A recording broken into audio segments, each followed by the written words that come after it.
Hello ಸ್ನೇಹಿತರೆ, ಎಲ್ಲರೂ ಹೇಗಿದ್ದೀರಾ? ಮತ್ತೊಂದು ಅದ್ಭುತವಾದ ಕಥೆಯ ಜೊತೆ ನಿಮ್ಮ ಮುಂದೆ ಬಂದಿದ್ದೀನಿ. ಇವತ್ತು ನಾನು ನಿಮಗೆ ಹೇಳ್ತಾ ಇರೋ ಕಥೆ ಏನಪ್ಪಾ ಅಂದ್ರೆ ಜೀತದಾಳಿನ ಮಗಳು ಭಾಗ 3. ಕತೆ ತುಂಬಾ ಕುತೂಹಲಕಾರಿಯಾಗಿದೆ, ಕೊನೆ ತನಕ ನೋಡಿ. ನಮ್ಮ ಚಾನೆಲ್ಗೆ ಹೊಸದಾಗಿ ಬಂದಿರೋರು ಸಬ್ಸ್ಕ್ರೈಬ್ ಮಾಡ್ಕೊಳ್ಳಿ, ಲೈಕ್ ಮಾಡಿ, ಶೇರ್ ಮಾಡಿ. ತಡ ಯಾಕೆ, ಕತೆ ಒಳಗಡೆ ಹೋಗೋಣ ಬನ್ನಿ. ಅಂದು ಸಿಕ್ಕ 20 ದಿನಗಳ ಕಾಲ ನನ್ನ ಆಸೆಗೆ ಅವಳನ್ನ ಬಳಸಿಕೊಂಡು ಆಮೇಲೆ ಒಂದು ಕ್ಷಣನೂ ಅವಳ ಬಗ್ಗೆ ಯೋಚನೆ ಮಾಡದೆ ನನ್ನ ಪಾಡಿಗೆ ನಾನು ಹೊರಟು ಹೋಗ್ಬಿಟ್ಟೆ. ಆದ್ರೆ ಅವಳು ಮಾತ್ರ ನಮ್ಮ ವಿಷಯ ಎಲ್ಲಾದ್ರೂ ಹೊರಗಡೆ ಬಂದುಬಿಟ್ರೆ ನಮ್ಮ ಅಮ್ಮನ ಕಣ್ಣಲ್ಲಿ ನಾನು ಕೆಟ್ಟವನಾಗಿ ಬಿಡ್ತೀನಿ ಅನ್ನೋ ಒಂದೇ ಕಾರಣಕ್ಕೆ ತಕ್ಷಣ ಮದುವೆಗೆ ಒಪ್ಕೊಂಡು ಗಂಡನನ್ನು ಒಪ್ಪಿಸಿ ಹುಟ್ಟಿದ ಮಗನಿಗೆ ನನ್ನ ಹೆಸರನ್ನೇ ಇಟ್ಟು ಪ್ರತಿ ಕ್ಷಣ ನನ್ನ ನೆನಪಲ್ಲೇ ಬದುಕ್ತಾ ಇದ್ದಾಳೆ. ನನ್ನ ಮನಸ್ಸು ಪಶ್ಚಾತ್ತಾಪದಿಂದ ಬೇಯುತ್ತಿದ್ದರೆ ಅವಳಿಗಾಗಿ ಏನಾದ್ರೂ ಒಂದು ಮಾಡಲೇಬೇಕು, ಇಲ್ಲಾಂದ್ರೆ ಈ ಜನ್ಮಕ್ಕೆ ಸಾರ್ಥಕತೆ ಇಲ್ಲ ಅನ್ಕೊಂಡು ಒಂದು ನಿರ್ಧಾರಕ್ಕೆ ಬಂದೆ. ಅಲ್ಲಿಂದ ಎದ್ದು ಹಳ್ಳಿಯ ಕಡೆ ಹೊರಟೆ. ದೊರೆಗಳೇ, ಬಿಸಿಲು ಜಾಸ್ತಿ ಇದೆ. ಹಳ್ಳಿ ಕಡೆ ಸಾಯಂಕಾಲ ಹೋಗ್ಬೇಡಿ. ಅನ್ನ ಮಾಡಿದ್ದೀನಿ, ಸಾರು ಬೇಯ್ತಾ ಇದೆ, ಆದ ತಕ್ಷಣ ಬಡಿಸ್ತೀನಿ ಅಂದ್ಲು ಭಾಗ್ಯ. ಹೆಚ್ಚು ದೂರ ಹೋಗಲ್ಲ ಕಣಮ್ಮ, ಬೇಗ ಬಂದ್ಬಿಡ್ತೀನಿ ಅಂತ ಹೇಳ್ತಾ ಹೊರಟೆ. ಹಳ್ಳಿಯಲ್ಲಿ ನನಗೆ ಚಿಕ್ಕಂದಿನಿಂದಲೂ ತುಂಬಾ ನಂಬಿಕಸ್ಥನಾಗಿದ್ದ ಗೆಳೆಯನ ಮನೆಗೆ ಹೋಗಿ ಅವನ ಜೊತೆ ಸ್ವಲ್ಪ ಹೊತ್ತು ಮಾತಾಡಿ ಮನೆಗೆ ವಾಪಸ್ ಬಂದೆ. ಅನ್ನ ಬಡಿಸಲಾ ದೊರೆಗಳೇ ಅಂದ್ಲು ಭಾಗ್ಯ. ಮೋಹನ ಊಟ ಮಾಡಿದ್ನಾ? ಅವನನ್ನ ಬರಹೇಳು, ನನ್ನ ಜೊತೆನೇ ಕೂತು ಉಣ್ಣಲಿ ಅಂದೆ. ಅವರ ತಾತನ ಜೊತೆ ಆಮೇಲೆ ಉಣ್ಣುತ್ತಾನೆ ಬಿಡಿ ದೊರೆಗಳೇ, ನೀವು ಬನ್ನಿ ನಿಮಗೆ ಬಡಿಸ್ತೀನಿ ಅಂದ್ಲು.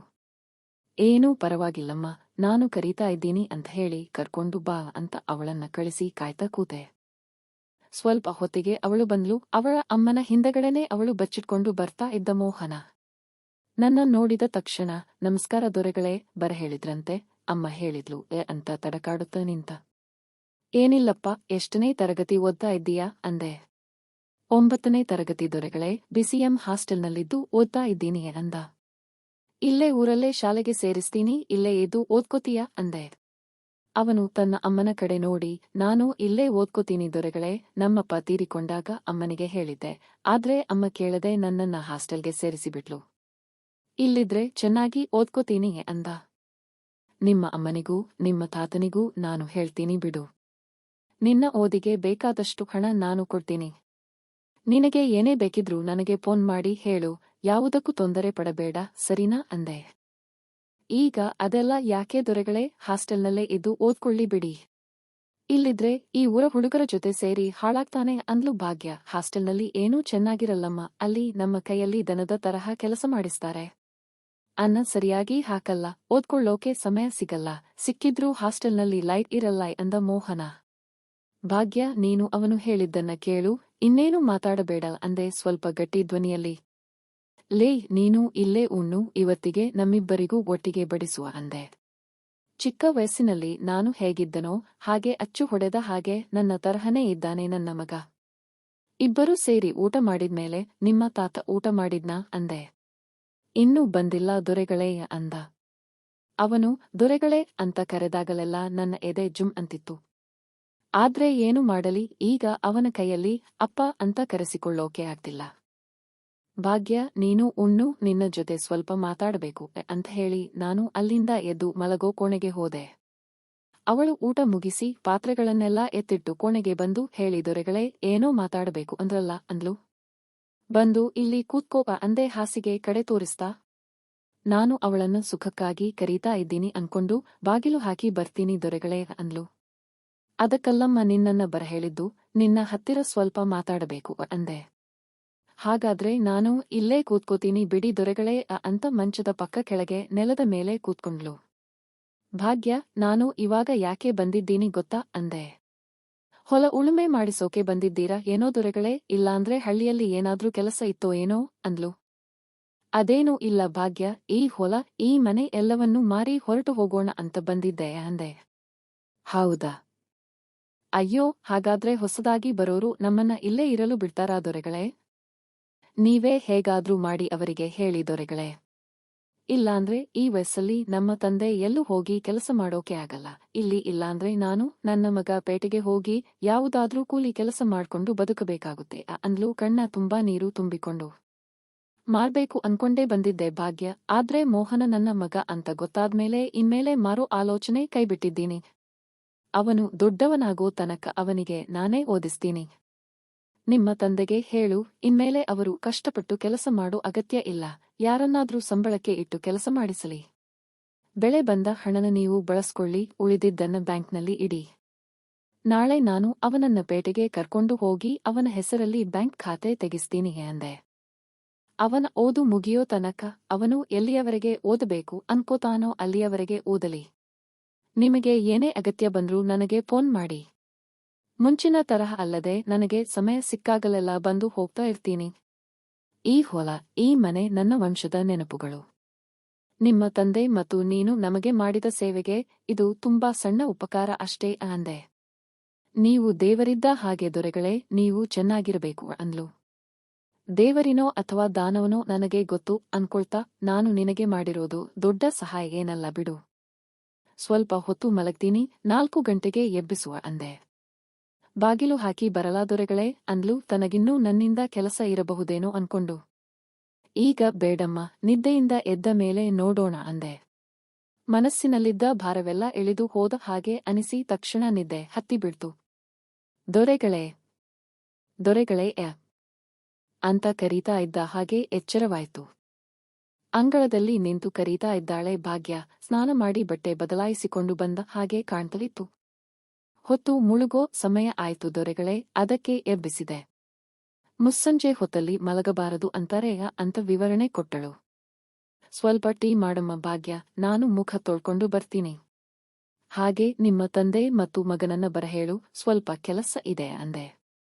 ಟೀ ಮಾಡಿ ತುಂಬಾ ಹೊತ್ತಾಯ್ತು ದೊರೆಗಳೇ, ಆರಿಹೋಗಿರಬಹುದು, ಬಿಸಿ ಮಾಡ್ಕೊಂಡು ಬರ್ತೀನಿ. ಅಷ್ಟರಲ್ಲಿ ಅವರಿಬ್ಬರನ್ನೂ ಬರಹೇಳಿ ಬರ್ತೀನಿ ಅಂತ ಅಡುಗೆ ಮನೆಗೆ ಹೋದಳು. ನಾನು ಫ್ರೆಶ್ ಆಗಿ ಬರೋ ಅಷ್ಟರಲ್ಲಿ ಟೀ ರೆಡಿ ಇತ್ತು. ಮುಂಭಾಗದ ವರಂಡಾದಲ್ಲಿ ಕೂತು ಟೀ ಕುಡಿಯುವಾಗ ಅವರಿಬ್ಬರೂ ಬಂದರು. ನಿಮ್ಮ ಮೂವರಿಗೂ ಒಂದು ವಿಷಯ ಹೇಳ್ಬೇಕು ಅಂತ ಕರೆದೆ, ಒಳಗಡೆ ಬನ್ನಿಯೇ ಅಂತ ಮೂವರನ್ನೂ ಪೂಜೆ ಕೋಣೆಗೆ ಕರ್ಕೊಂಡು ಹೋದೆ.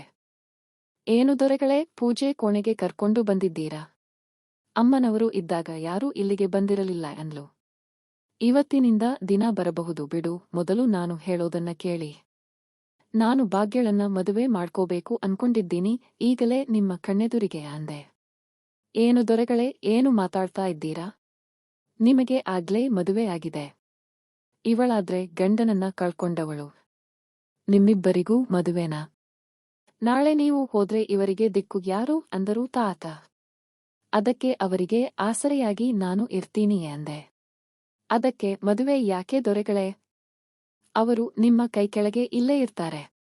ಆದ್ರೂ ಯಜಮಾನಿಯವರಿಗೆ ಈ ವಿಷಯ ಗೊತ್ತಾದ್ರೆ ಸುಮ್ಮನೆ ಬಿಡ್ತಾರ ಅಂದರು. ಅದೆಲ್ಲ ನಾನು ನೋಡ್ಕೋತೀನಿ ಬಿಡಿಯ. ಏನೋ ದೊರೆಗಳೇ, ನೀವೆಲ್ಲೋ ನಾವೆಲ್ಲೋ, ನಿಮ್ಮ ಕಾಲು ಕೆಳಗೆ ಬದುಕೋರು ನಾವು, ನನಗೇನೂ ತಿಳಿಯುತ್ತಿಲ್ಲ ಅಂದರು ತಾತ. ಅದಕ್ಕೆ ಹೇಳ್ತಾ ಇರೋದು ಕೇಳಿ. ಭಾಗ್ಯ ನಿನಗೆ ಇಷ್ಟನಾ ಅಂದೆ. ಅದೇನು ದೊರೆಗಳೇ ಹಂಗೆ ಕೇಳ್ತೀರಾ, ನಿಮಗೆ ಯಾವುದು ಇಷ್ಟನೋ ಅದನ್ನೇ ಮಾಡಿ ಅಂದ್ಲು. ಅಲ್ಲಿ ಪೂಜೆ ಕೋಣೆಯಲ್ಲಿ ನಾನು ಮುಂಚಿತವಾಗಿಯೇ ಇಟ್ಟಿದ್ದ ಮಂಗಳಸೂತ್ರ ಅವಳ ಕೊರಳಿಗೆ 3 ಗಂಟು ಹಾಕಿದೆ. ಇವತ್ತಿನಿಂದ ನೀನು ನನ್ನ ಹೆಂಡತಿ, ಇವನು ನನ್ನ ಮಗ. ಲೇ, ನೀನು ನನ್ನನ್ನ ಅಪ್ಪ ಅಂತ ಹೇಗೆ ಕರಿಬೇಕೋ ಹಾಗೆ ಕರೆ. ಇವತ್ತಿನಿಂದ ನೀವೆಲ್ಲ ಇಲ್ಲೇ ಇರಿ, ನನಗೆ ಸಮಯ ಸಿಕ್ಕಾಗ ಬಂದು ಹೋಗ್ತಾ ಇರ್ತೀನಿ ಅಂದೆ.